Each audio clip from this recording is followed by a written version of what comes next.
Mu minsi yashize mu karere ka Rubavu hagaragaye impanuka idasanzwe aho ikimodoka kinini cyo mu bwoko bwa Scania cyagonganye n'imodoka y'ivatiri ntoya, aho abantu benshi cyane bitabye Imana, aho umuryango w'abantu barenga 5 bitabye Imana, n'umugabo ndetse n'abana biwe. Impanuka zikunze kuba muri iyi minsi ya none ziraturuka ku mitwarire mibi y'abashoferi, aho imyitwarire mibi mu muhanda yafashe indi ntera. Ibi bikaba bituruka kuba ngo leta yarafashe ibihano bitandukanye ariko igashyiramo inyoroshyo kugira ngo abashoferi nyine biborohereze.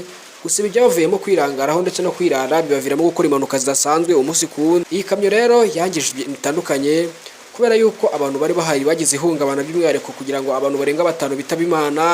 Ni ibintu bidashobora korohera na gato umuntu wari uhari. Umuntu bireba n'amaso yiwe, iyo ufite umutima ukomeye ute biragora kubyakira. Gusa abantu bose bagerageje kuba muri iyi mpanuka, ikindi gitangaza cyabayemo nuko harokotsemo umwana umwe gusa, abandi bose bitabye Imana. Polisi y'u Rwanda igomeza gushishikariza abakoresha imihanda by'umwihariko kwitwararika batwara ibinyabiziga ndetse bubahiriza amategeko n'amabwiriza y'umuhanda. Icyo usabwa ni ugukanda subscribe cyangwa se abone kuri iyi chaîne kugira ngo ujye ukurikirana amakuru n'ibiganiro byacu umunsi ku wundi.